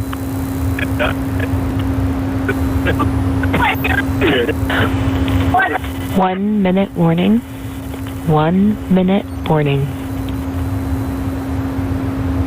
Well, huge congratulations to all 6 crew. They have crossed that Kármán line and they became official astronauts. Outstanding. As you can see, we have 2 distinct vehicles in the screen now. Both the crew capsule and the booster are descending. It was so amazing to hear from such an excited crew. I just love hearing their real reactions, real time. It is just awesome. That energy walking up the tower definitely translated into space.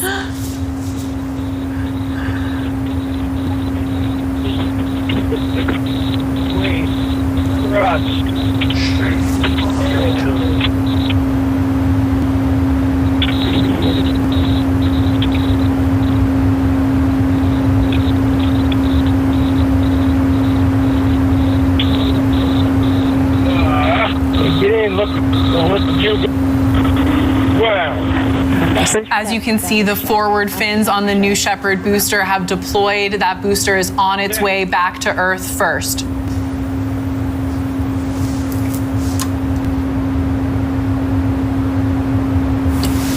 So those fins, when they deploy, they help to shift that center of pressure so that we have just the right aerodynamic characteristics that we want for that rocket to come in a very stable way.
Booster touchdown. Welcome back, New Shepard.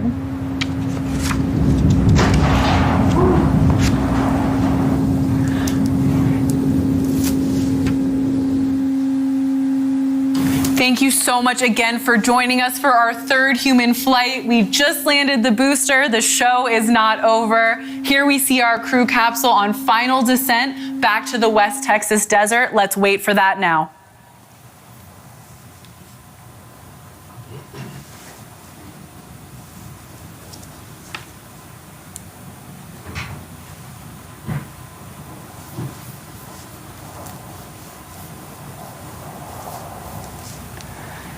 Look at that booster on the pad, all in a day's work for the workhorse of this operation. All right, and there go the drogue parachutes. That's a beautiful sight, slowing down the capsule.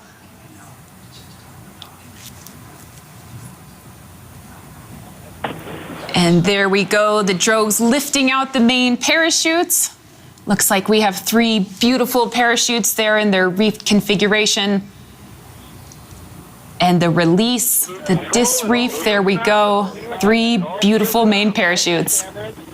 And on your screen, you're seeing that velocity and altitude dropping.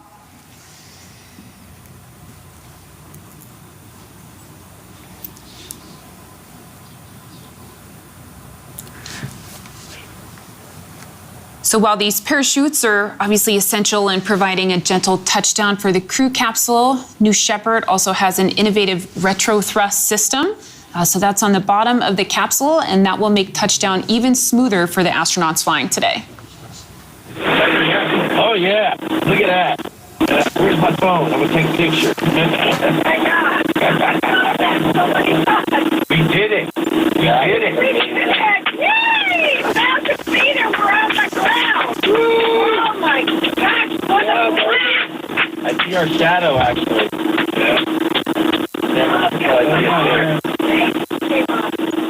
I can see the chute with the shadow. We can hear audio from a very excited crew on their way back to Earth. Right, what a beautiful day in West Texas.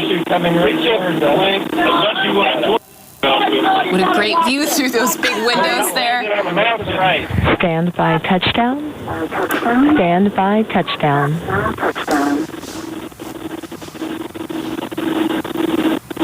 So keep in mind here, there we go. Retro thrust and touchdown. All right, that is cheering all around from the crew. I think it is safe to say that the word touchdown has a new meaning for Michael Strahan today. Jackie, you are right.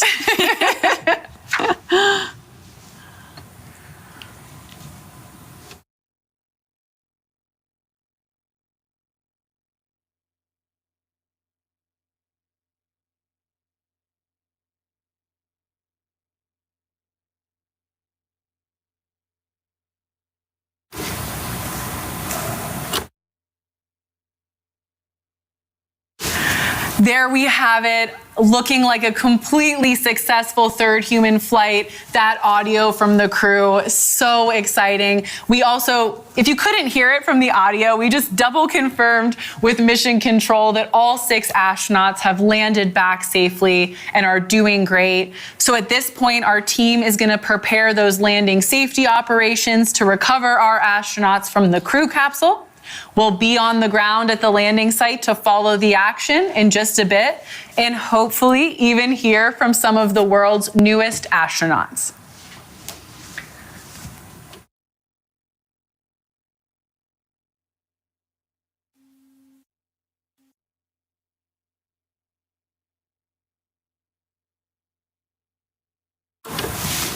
So now here after touchdown, the capsule will be going through auto-safing. So the vehicle is going through some of its own procedures to vent some of the pneumatic system and turn off some of the power systems. And this is all while coordinating back with mission control, who will be running their own procedures to continue that safing procedure while we have our crew capsule recovery team driving out. Look at that. Lots of thumbs up, some waving. We have a happy crew in that capsule.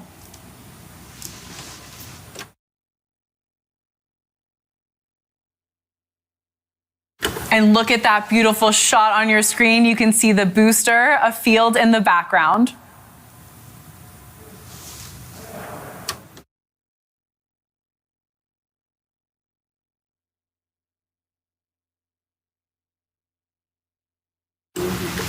Now, Laura, I have to ask you what I think is a very difficult question. What was it like for you for the first time to see the launch from here instead of your normal position? Yes, it's definitely a very different experience to be watching it from here. I have a little bit of FOMO with the crew who's driving out there. You can even see their dust as that lead car is quickly getting out to the recovery site. But oh my gosh, Jackie, thank you for having me here. This is very cool.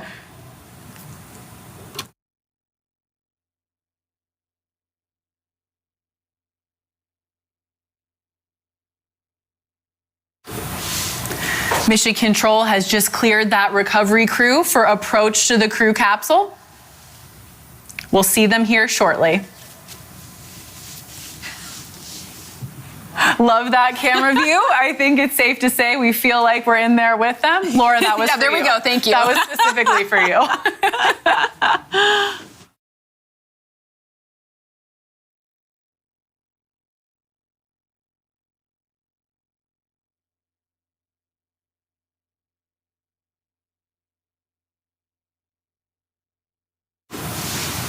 We're getting a beautiful 360 view here. The views from West Texas are gorgeous. There's mountains in every single direction that you're looking. We can even on the north, if they keep panning around, we'll see the tallest mountain in Texas, Guadalupe Peak. So many waves. I think we just saw one from all 6, so that's very exciting on that 360.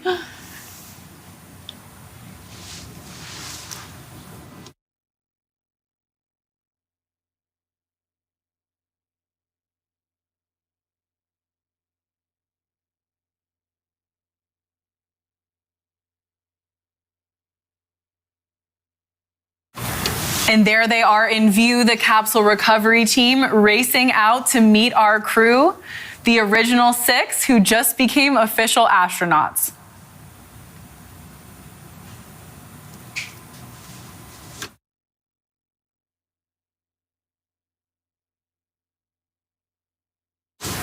So Laura, this is your team out there. Can you talk a little bit about what they're about to do to safe the capsule to prepare to take the crew off? Yeah, absolutely. So there are a few things that'll happen pretty quickly. There you see crew member 7 is going to run up and get a thumbs up. Looks like he's getting a thumbs up from all of them one by one, which I think we knew. We have a pretty happy crew there. Yes. Then we have our CC recovery team that's going to be responsible for doing some safing on the vehicle. So they will ground it to make sure there's not built up static charge. They're going to make sure the parachute risers are out of the way. They'll put the pins in for the escape system, and we should be seeing them approaching now that we have that thumbs up just right now.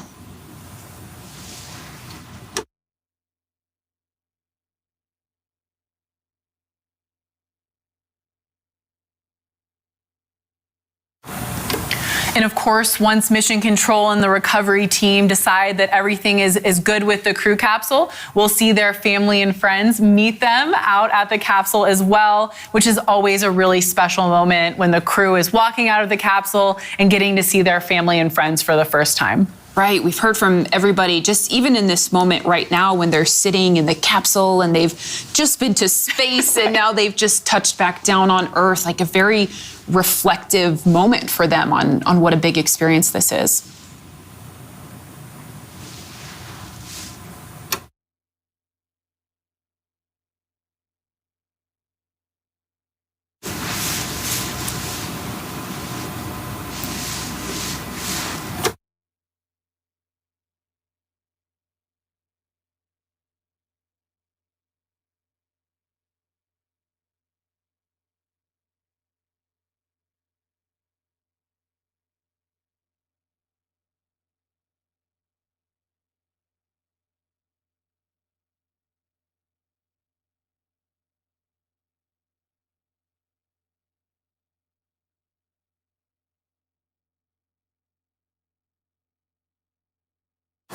There you see our founder, Jeff Bezos, out there waiting to greet the newest astronauts, and you see the blue stairs are up, just waiting to open that hatch.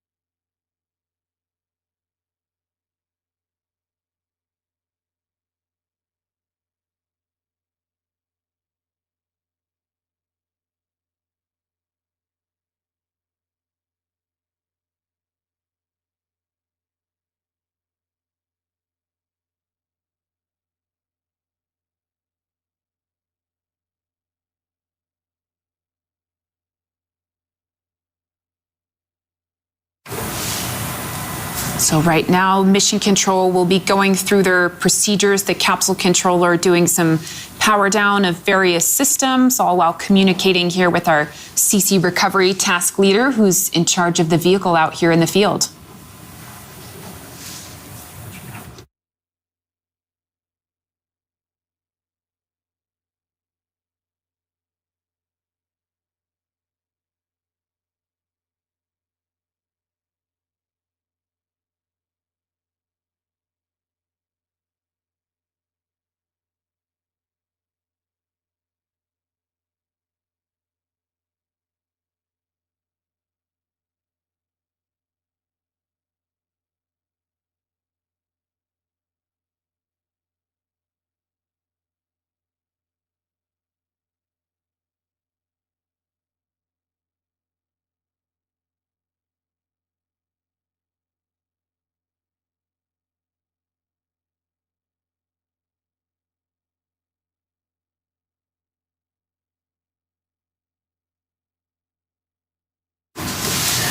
Welcome back. Thank you for joining us for a successful third human flight. We are minutes away here from that hatch opening, and we'll be greeting our crew for the first time back on Earth.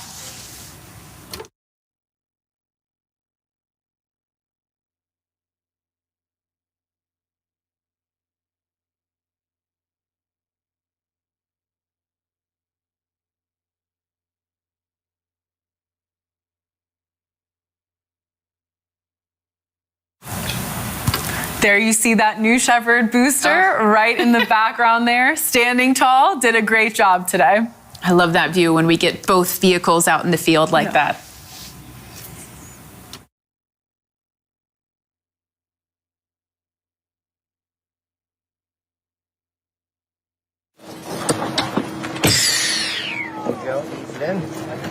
Perfect. Welcome back, guys.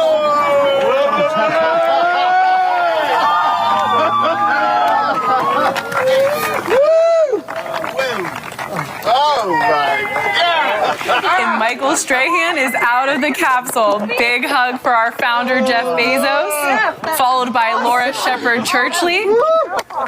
Dylan Taylor. Thank you. Lane Bess. I gotta give high fives. Thank you.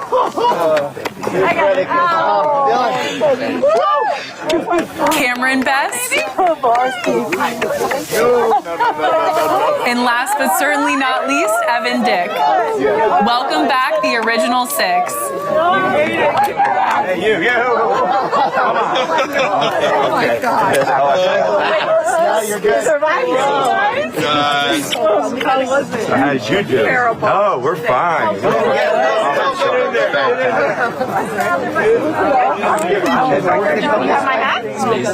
No, I'll get you. Black and blue atmosphere, and then intense. It's fantastic. It's fantastic. Give him a big one.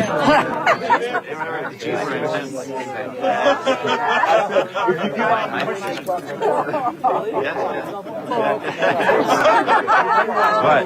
I mean, we have friends. It was great. Plenty of room. There.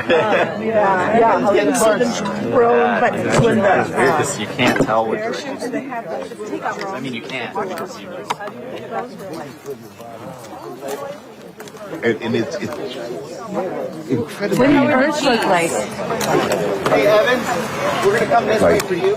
It was dark. Could you see the? Round. Okay, Kyrie Irving. Is it round? You know the Flat Earther. when you're going up and you're going, okay, it's getting dark, and you realize you're going to be in the darkness. You're not going to be in the light. And you're going to be looking at the light in the darkness. Yeah. It's like a. It's unreal. I get it. You gotta go. You said, like, when you said you wouldn't go, and I was like, I'm not going until I'm 90, I want to go now. You see it. I'm like, I'm telling you. I get it. And I told them in the past, I said, you guys have experienced it this way. You got to come back and experience the launch and watch the rocket land. Just to get that perspective from it, because that's what really true. Was it what you expected? I visualize. I don't watch the videos. Don't watch the videos. That's what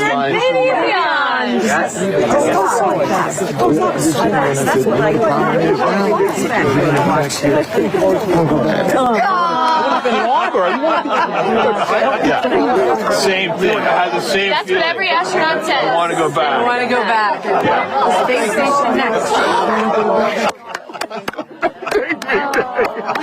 These guys are like, it's great and all. It's great. More people are going to be drawn to it. I said, no, it's going to be hard for you guys to get another ticket. That's the catch. You got to pay for the next one. Yeah, I'm in. Love seeing this crew embracing family and friends, and we're getting some awesome snippets of their experience. I tell you, that's a good idea. That was beyond. Okay, and this is the thing. The G's, it's a face, not a facelift. It's a face drop. All right, you're okay. Really? I know what I'm going to look like at 85. Hi to the viewers at home. Welcome home. Thank you. Welcome home. Thank you. And you were always there for me. My girl. Thank you so much. I love him. And Laura yells, I like this candle. I practiced it every time we went into the Just like, oh man, I'm so happy. So you got something to talk about on the golf course now, don't you? Yeah, how good is that? Oh my goodness. I know. I'm so happy. I'm so happy for you guys. Well, they were my boys. Yeah. When I had to take that test. Yeah. So I'd look at one and I'd go 1, 2, or 3. I don't know. I don't think 1 and I don't think 3. Oh, okay. Okay, how about I get something too? Yeah, right. But this was just wonderful. I was trained so well. I knew exactly what was coming. What did you see when you looked out the window? Black. Yes. The black. I wasn't expecting it, but but I just thought, It's so surprising how intense it is. Yeah. It's great. I know. Believe me, he was nervous. This man loves you. He was nervous. I saw it. He was a strong bear the whole time we were here. So I never had any doubt. No. I'm happy for her. What a cool deal, huh? After her dad, how cool is that? Well, there's nothing wrong with following your dad. And I thought Who else could do that? Who else's dad was the first American in space? I know. I thought about Daddy coming down and thought, gosh, he didn't even get to enjoy any of what I'm getting to enjoy. Right. He was working. It was all business. Right. He had to do it himself. I went on for the ride. Have you seen how small his capsule was? Oh, yeah. It was like in that thing. I hardly fit it. He wasn't doing somersaults. He didn't have your windows. The only way he knew his weight was his straps were flying. Right. Because he was strapped in. He was part of that machine. Exactly. He was kind of wearing a suit is what he was doing. Yeah. And we had with the dad, it was fine. Thanks for Forget it, Disney. Blue Origin's the best. Blue Origin's the best. So happy. Yeah. Okay, astronauts, will line up for your presentation of your New Shepard astronaut wings. Yeah. Right here. I'm going to have you on right here. And then in I got one of them. All right. Theodore, so Laura. Hold on. All his wings fall, John. Dylan. I love the flag. Oh, Fred. Lane, Evan. I wore your flag. Cameron, perfect. Okay. All right. Let's see this. Michael's right here. Michael. Great. You. Yes. Trying to adjust to it, huh? Welcome home, astronaut. Very few people have been where you just went. Oh man, hopefully many more will go. I love you, man. Thank you for that. Fantastic. Right here. Laura Shepard, Churchley. Oh, wait, let me fix this. Let me just assure you, you are the prettiest member of this. Oh, thank you. It's not even close. No comparison. And her hair looked great in space. I bet it did. It snaps back right into place. Oh, yeah. Did anybody take a picture, thank you, of my hair? Oh, yeah. I'm sure it's on camera. Dylan Taylor. Dylan. Congratulations. So great. Yeah. I'm so happy for you. Oh, my God. What a gift. Thank you so much. Thank you. Hey, Bess. Congratulations.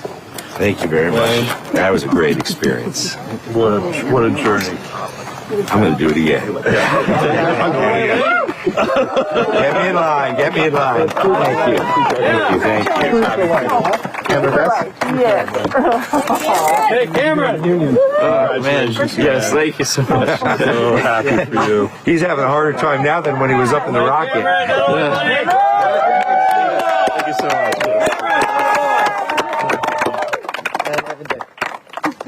Evan. You made my dream come true. And then.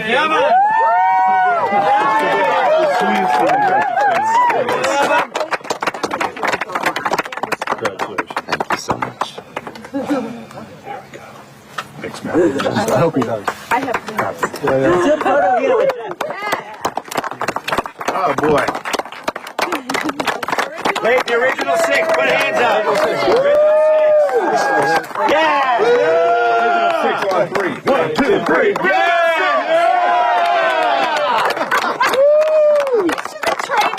I know, that wasn't very well coordinated. The original 6 back and seemingly better than ever. Oh my gosh. Such poignant words from our crew. Yeah, I heard a few. I want to go again, or that was dream come true. That is just so amazing to hear that straight from them after this.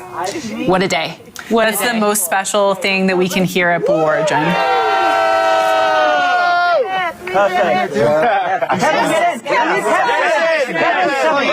Oh, yeah, Kevin in, yeah.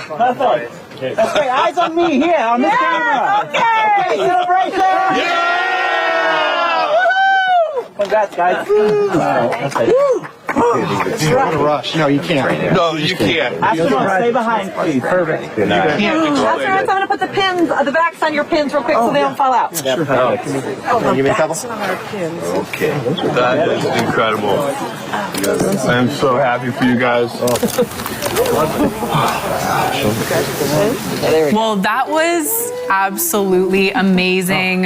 Thank you so much to everyone for joining us today for Blue Origin's third human flight. A very extra special thank you to our customers on board, Evan, Lane, Dylan, and Cameron.